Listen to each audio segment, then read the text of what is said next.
Hello everybody and welcome! In this video I'm going to show you how to enable or disable HD audio for your earbuds EARFUN Air 2.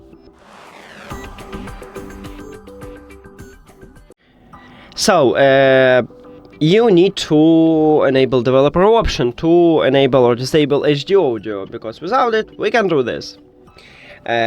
And if you don't know how to enable developer options for your phone, you can check video at this channel. We have it just for your device.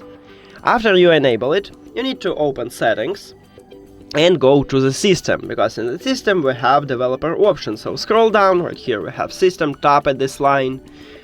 Now we need to, at least on stock Android we have developer options here. Maybe on your phone located in another place, I don't know. So developer option, enter here, and you need to scroll down and find HD audio, but also you can use a search. So right here at the right top we have this search icon, tap at this icon and write HD. Right here we have HD audio, what located at the developer options, tap at this line, and right here we have it. So as I said, you can just scroll down. Now to disable it, you need to tap at the slider if the slider have colorful background.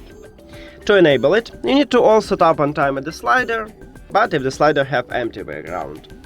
And once you enable HD audio, you can swap between Bluetooth audio codecs. So right here we have two of them. And that's it. Thank you for watching this video. If you found it helpful, please consider subscribing to channel and leave the like on the video. See you later!